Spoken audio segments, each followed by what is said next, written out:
A human helped an alien child reunite with her mother. Nothing could prepare him for what?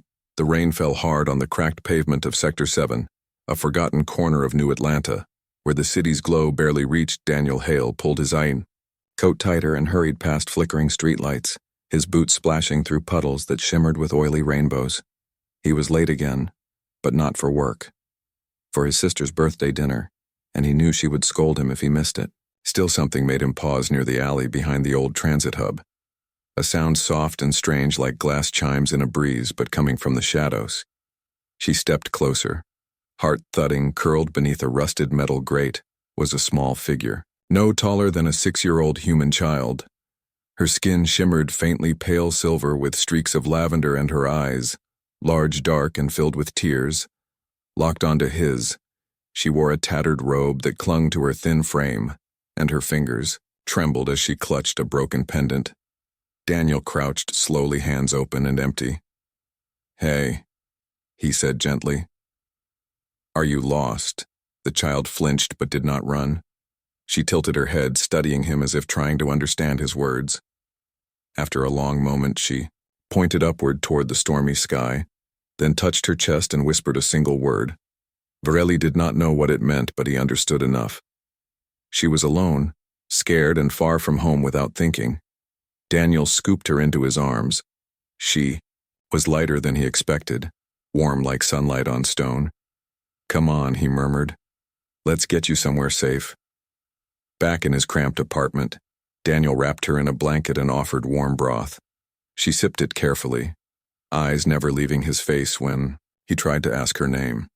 She tapped her chest and said Lyra. Then she held out the broken pendant, a smooth stone carved with swirling symbols that glowed faintly blue over. The next few days, Daniel skipped work and scoured the city for answers. He visited libraries, old data archives, even fringe forums where conspiracy theorists rambled about off-world visitors. Nothing matched Lyra's appearance or the symbols on her pendant. But one night, while scrolling through declassified military logs, he found it.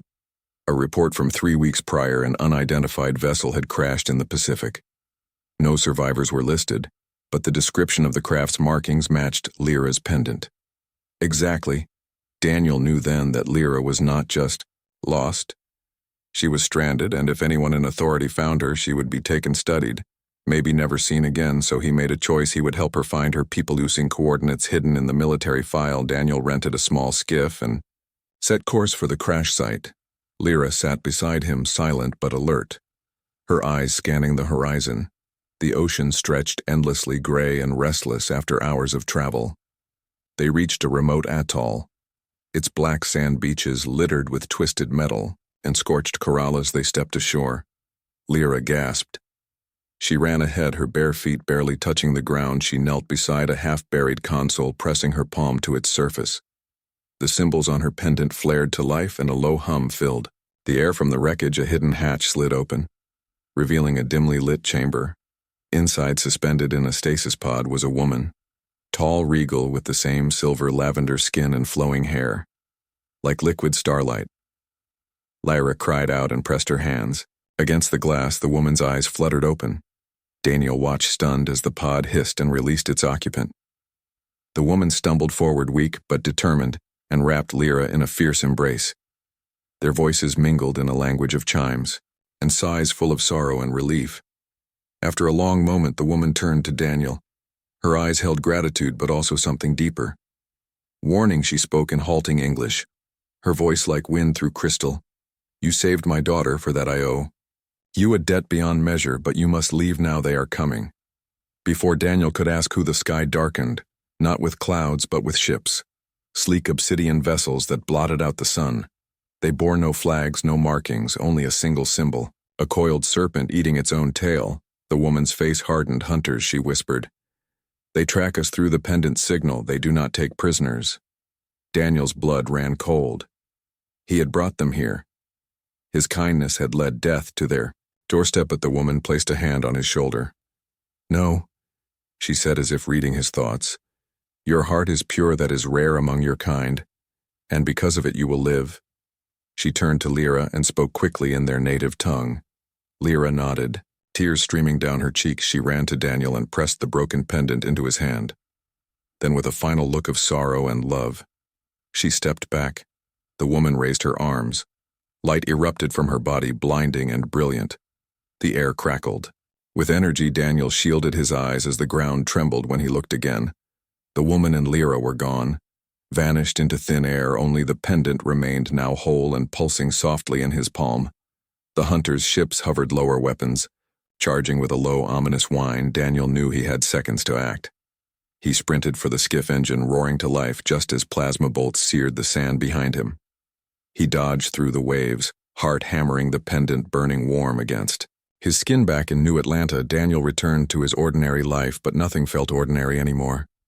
He kept the pendant hidden beneath his shirt, its glow a quiet reminder of what he had seen and what he had done weeks past, then months. No hunters came, no one questioned him. It was as if the whole thing had been a dream. But one evening, as he walked home beneath a clear night sky, he noticed something strange.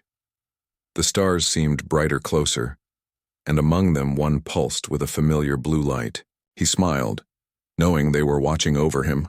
What Daniel did not know, what no human could have guessed, was that his act of kindness had changed everything among the stars. Word spread of a human who risked everything for a stranger, a human with a pure heart. The alien council, long divided over whether to reveal themselves to Earth, now had proof that humanity was not all fear and greed. They began to reconsider, and Lyra, safe in the arms of her mother, aboard a hidden vessel far beyond. The solar system told the story again and again. She spoke of the kind man with tired eyes and gentle hands who gave her hope when all seemed lost. Her people listened, and for the first time in centuries they felt hope too.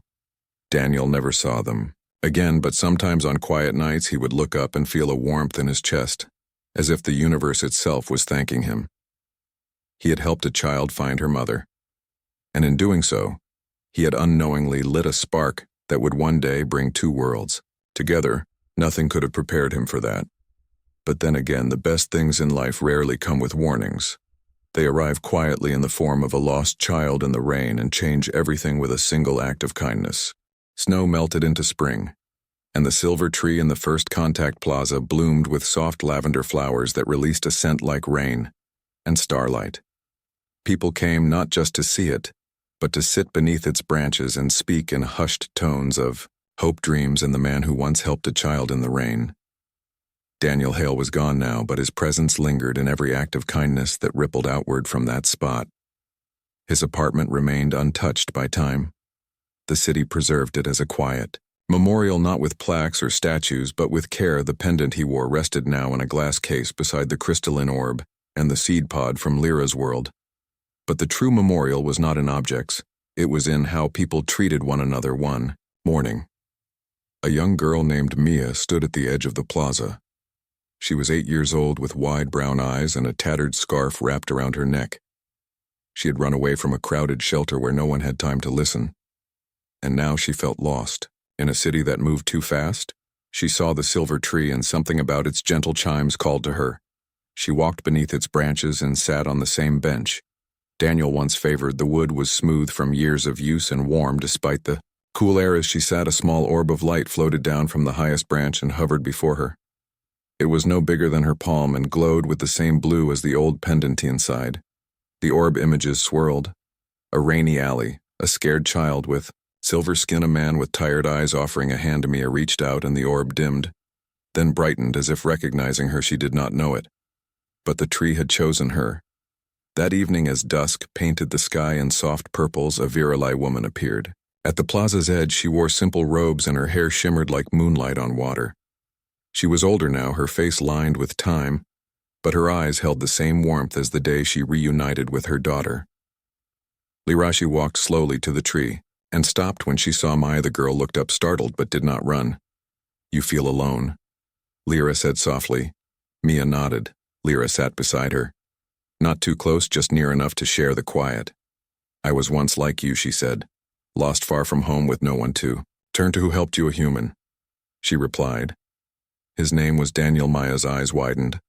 "I heard about him at school. They say he changed everything." "He did," Lyra said. "Not by shouting or fighting, but by seeing someone in need and acting. Maya looked down at her worn shoes, then back at the tree. Do you think he would have helped? Malira smiled. Yes, without question. The orb floated back to Mia's hand, and this time it stayed. Lyra watched her for a long moment, then spoke again. The tree only gives its light to those who carry kindness in their heart even when they feel broken. Mia blinked back tears. I just want someone to see me. You are seen, Lyra said. And you always will be. From that day, Mia visited the plaza every afternoon. She talked to the tree, told it her fears, her dreams, her small victories like making a new friend or finishing a drawing. The orb glowed brighter each time, and sometimes at night it played sounds.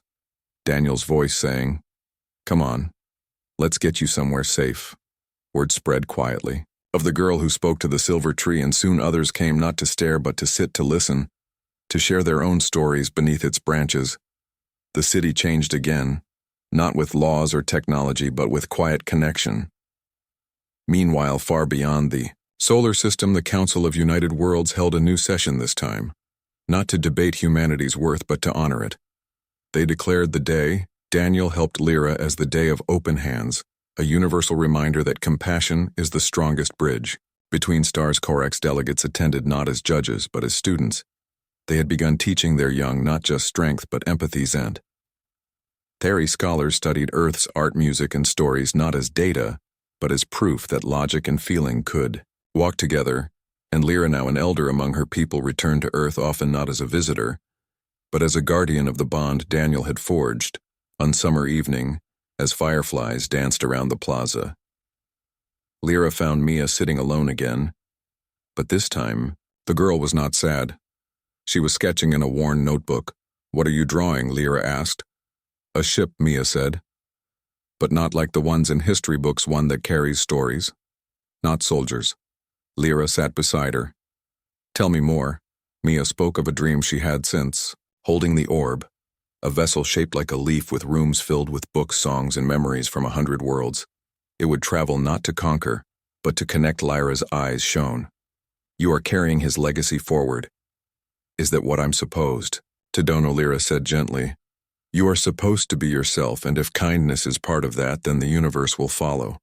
Weeks later, Mia's drawing was shared with the Virilai shipwrights. They studied it not as fantasy, but as vision, and within a year construction began on the first vessel of its kind named the Open Hand. It would carry no weapons, only archives of Earth's culture, and an open invitation to all who sought understanding. On the day of its launch, Maya stood at the plaza with Lyra, the silver tree's chimes ringing louder than ever, as if celebrating. As the ship rose into the sky, glowing softly like a second moon, people across the planet stopped what they were doing and looked up. Not in fear, but in wonder, and in that moment humanity was no longer just a species on a lonely planet. It was a voice in a chorus of worlds. Back at the plaza, Mia touched the trunk of the tree and whispered, "Thank you, Daniel." The orb in her pocket pulsed warmly, and high above the stars, watched not as distant lights but as friends. The story had not ended, it had only grown. Because kindness never truly fades. It only finds new hands to hold it, and new hearts to carry it forward. Time moved like a slow river through New Atlanta, and Daniel Hale grew older not in years alone but in quiet wisdom. He still wore the pendant Lyra gave him, and the crystalline orb from Nessa sat on his windowsill, catching the morning light and filling his room with soft echoes of Earth's laughter. Bird song and ocean waves, he no longer fixed machines as often. But when he did, it was for those who came from far stars, seeking not just repair, but understanding. One autumn day, as golden leaves swirled through the first contact plaza, a group of off-world children gathered near his bench. They were from 3 different species, yet they played together as if born of the same world. Their game was simple, passing a glowing stone and sharing one kind word with each turn. Daniel watched with a small smile. This was the future he had unknowingly helped build, not with weapons or speeches, but with one act of human decency. Then a familiar figure approached Claire, now gray at the temples, but eyes still sharp as ever. She sat beside him without a word for a long moment. They are calling you, she said finally. He knew what she meant. The Council of United Worlds, a gathering of species from across the galaxy, had formed in the years since. The Korax withdrew and the Zenthari testimony spread. They met not on a warship or a fortress, but on a neutral moon shaped like a cupped hand. And they had asked for Daniel. Why me, he asked. Because you are the first human. They said who showed them that Earth does not need to conquer to be great. Sighed, I'm just a man who helped a child. And that is why they need you, Claire said. The council debates daily about how to guide younger species. Some say control, some say isolation. But you represent another way. He looked at the children still playing their game. One small Virale girl dropped the stone, and a human boy picked it up, gently handing it back with a shy smile. All right, he said, I'll go. The journey took 2 weeks aboard. A Virale vessel shaped like a silver leaf. It moved without sound through the dark between stars, and inside it felt more like a garden than a ship. Vines grew along the walls, and soft light pulsed like a slow breath. Lyra was there to greet him. When he stepped onto the council moon, her face now mature but her eyes still bright with the same warmth he remembered. You came, she said. I did. You look older. So do you. They laughed, and for a moment, it was like no time had passed. The council chamber was open to the sky above a sea of stars below and around. A circular table sat representatives from over 50 species. Some floated, some stood, some existed as shifting patterns of light. They turned as Daniel entered. And a hush fell, not of judgment, but of respect. The eldest Virali elder rose, her voice like wind through ancient trees. This is Daniel Hale, the human who gave our child back to us, without asking for anything in return. Zenthari delegate stepped forward, Kaela, her form now more confident, her silver eyes steady. I testified to his truth. He does not perform kindness for gain. He simply lives it. Then a new voice spoke, deep and resonant from a being wrapped in shadowy cloth. It was a Korax elder, not the commander from before, but one who had once stood in silence during the judgment. We were wrong, the Korax said. Our strength was hollow because it had no heart. This human showed us that courage can be gentle and still unbreakable.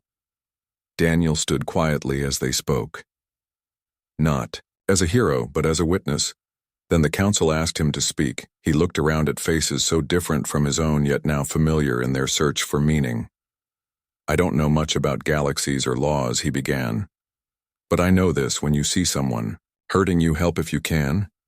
You don't wait to see if they deserve it. You don't check their species or their past. You just help, because it is right. A murmur moved through the chamber. Not of disagreement, but of recognition. After the meeting, Lyra walked with him along the moon's edge where the ground glowed faintly with bioluminescent moss. You changed everything, she said softly. No, he replied. You changed everything by believing in me. She smiled and took his hand for a moment. Over the next few days, Daniel shared stories not of battles or grand discoveries, but of ordinary Earth things. How neighbors share soup when someone is sick, how strangers hold doors open, how children cry when they see animals hurt and try to fix it. These small things the council recorded not as data but as truth. On his last night, Lyra gave him one final gift. A seed. It is from our homeworld. She said, it only grows where kindness has taken root. He held it gently. It pulsed with a soft warmth like the pendant. When he returned to Earth, he planted it in the center of the first contact plaza the next morning. A sapling stood there, its leaves shimmering silver and lavender, and from its branches tiny chimes rang in the wind. People came from all over to see it, and as they stood beneath its boughs, they spoke softer, listened more, and helped without being asked. Years passed, and Daniel grew older still. He walked the plaza every morning, greeting friends human and alien alike. The tree grew tall, its roots spreading deep into the heart of the city, and its chimes could be heard for miles. One winter evening, as snow began to fall softly on the silver leaves, Daniel sat on his favorite bench wrapped in a thick coat, his breath forming small clouds in the cold air. He felt tired, not from illness but from a life well lived. He touched the pendant one last time. It glowed warmly as if in answer. Above him the sky was clear and full of stars, and among them one shone brighter than the rest, pulsing gently. In rhythm with his heartbeat, he closed his eyes and smiled. Somewhere far away, Lyra looked up from her work as a memory keeper and felt a quiet shift in the wind. She knew, and she whispered, "Thank you." The trees' chimes rang softly in the snow, and the universe listened. Months passed and Daniel Hale tried to return to his old life, but the pendant beneath his shirt would not let him forget Lyra or her mother. The stone pulsed softly every night like a quiet heartbeat, and sometimes in his dreams he heard chimes and whispers in a language he did not know, yet somehow understood it, spoke of gratitude, of watching eyes, and of a promise waiting to be fulfilled. He kept his head down, avoided news feeds, and stayed away from anything related to space or military sightings. But the world had changed in ways he could not see yet. The hunters had not returned, but their presence lingered like a shadow over the planet. Governments whispered about strange signals from deep space, unexplained energy spikes near the Pacific, and ships that vanished without a trace. No one spoke of aliens openly, but everyone felt it. Something was coming. Then one evening, as Daniel walked home from his shift at the repair shop, a woman approached him. She wore a simple gray coat and had short brown hair, but her eyes were sharp and calm like still water. She stopped a few feet away and said, "Your name is Daniel Hale." He tensed but did not run. My name is Claire." She said, "I work with a group that watches the sky, not for war, but for hope." Daniel frowned. "How do you know about me?" "Because Lyra told us," she said. His breath caught. Lyra. Claire nodded. "She is safe far from here. But she asked that if the time came, someone would find you and tell you the truth. The full truth." She led him to a quiet cafe on the edge of the city, away from cameras and crowds, over steaming cups of tea. Claire spoke softly of a hidden alliance of scientists, diplomats, and former soldiers who had long suspected Earth was not alone. They had monitored the crash site for weeks after Daniel left and recorded the energy surge that erased all traces of the wreckage. They also tracked the departure of a cloaked vessel heading toward the outer rim of the solar system. But more importantly, she said, they intercepted a message sent through quantum resonance, a method faster than light and impossible to fake. The message was from Lyra's people, and it was addressed to humanity. Daniel leaned forward. "What did it say?" "It said, 'Thank you,'" she replied, "and it said we are watching." For the first time since that rainy night, Daniel felt a flicker of pride, not for himself, but for his species. For the chance that one small act of kindness could echo across the stars. But Claire's expression grew serious. "The hunters are still out there. They belong to a faction that believes lesser species should be controlled or erased. They see compassion as weakness, and your act, saving Lyra, was seen as a threat. So why tell me this now? Because they are coming back," she said, "and this time they will not just hunt runaways, they will test humanity itself." Daniel stared into his cup, his hands trembling slightly. "What do they want? To see if Earth is worth sparing or silencing," she said. "And you, Daniel, you are the reason they are looking." That night, Daniel could not sleep. He paced his apartment, the pendant warm against his chest. He thought of Lyra's eyes, her small hand pressing the stone into his palm. He had not done it for glory or reward. He had only seen a child in need and acted, but now the weight of that choice pressed down on him like a mountain.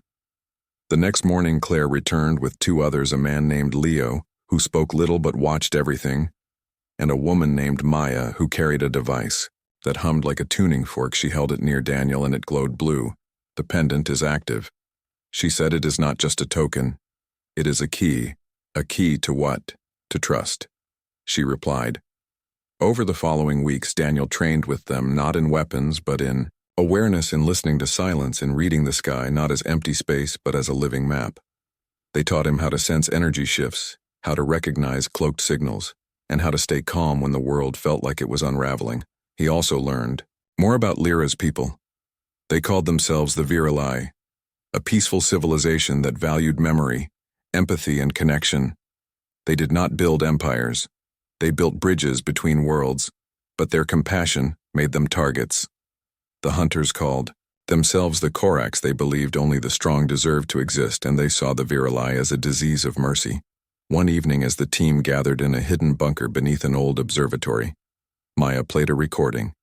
It was faint crackling, with static, but clear enough to hear a child's voice saying, "Daniel helped me." He did not ask for anything, he just helped. It was Lyra. Daniel closed his eyes. Tears welling up, she remembered. Of course she does. Claire said gently. You gave her back, her mother. You gave her hope. Then Leo spoke for the first time in days. They will come soon. The Corax do not ignore challenges, they answer them, and they will come for me. Just you? Leo said. They will come for Earth, but they will look at you first, because you are the example. The days blurred into a tense rhythm of preparation and waiting. Then one night the stars went out. Not all of them, but a patch in the southern sky vanished as if someone had erased it. They are here, Maya whispered within. Ours. Strange ships appeared in orbit, not attacking, not broadcasting, just watching, silent and ominous like vultures circling. Governments panicked. Emergency broadcasts filled the air. But the Corax did nothing. They simply waited.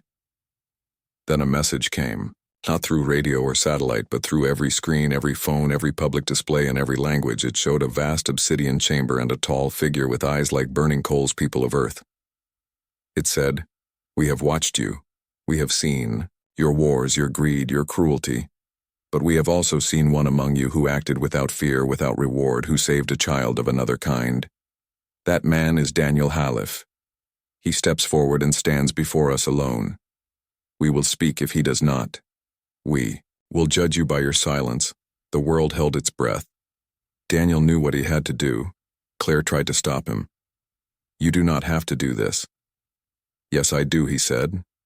If I hide now, then everything Lyra believed about us was wrong. He walked to the center of the city where a beam of light had touched the ground, a platform of dark metal rising from nowhere. As he stepped onto it, the pendant flared brighter than ever. The Corax commander stood before him, taller than any human, his armor shifting like liquid. Shadow, you are small, the commander said.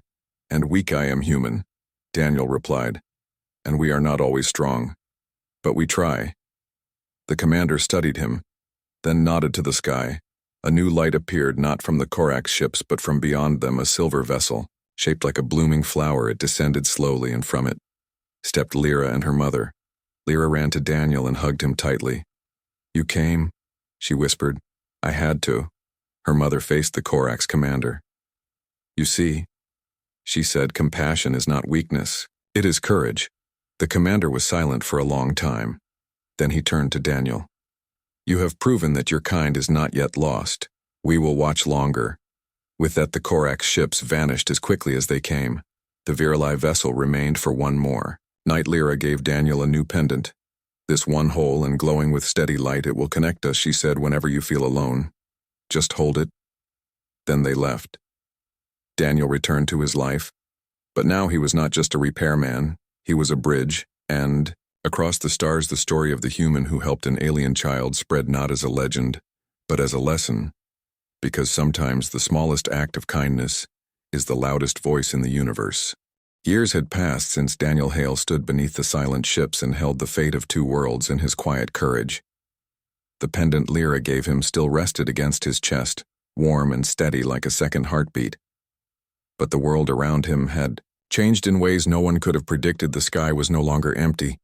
It held visitors, not invaders, but guests. And Daniel had become something he never asked to be, a symbol. He lived in the same small apartment in New Atlanta, though now it sat near what people called the First Contact Plaza, a quiet green space where humans and off-worlders met to talk, share food, and sometimes just sit in silence together. The Virili came often not in great numbers, but steadily, like a gentle tide returning. To shore they brought no weapons, no demands, only questions and stories, and a deep curiosity about a species that once seemed lost, but had shown a spark worth nurturing. Daniel avoided the spotlight as much as he could. He still fixed broken things. For a living now, often strange devices brought by curious aliens who had heard of the human who helped a child find her mother. They came not for repairs alone, but for connection. And Daniel gave it freely, without fanfare, without expectation. One spring morning, as cherry blossoms drifted through the plaza, a young woman approached him. She wore a simple blue tunic, and her silver lavender skin shimmered in the sunlight, but her eyes were wide with nervous energy. She could not be older than 20 by human reckoning. You are Daniel Hale, she said, her voice soft like wind through reeds. He replied, setting down a humming translator unit. My name is Nessa. She said I am Lyra's sister. Daniel straightened his back, surprise flickering in. His chest. Lyra never mentioned she had a sister. She was born after the crash. Nessa explained after we found safety, after you gave us hope. He smiled faintly. So she is well. Very well, Nessa said. She is now a memory keeper among our people. She teaches others about Earth, about kindness, about you. Daniel looked away, humbled again by the weight of what he had done so long ago. Nessa reached into her satchel and pulled out a small crystalline orb.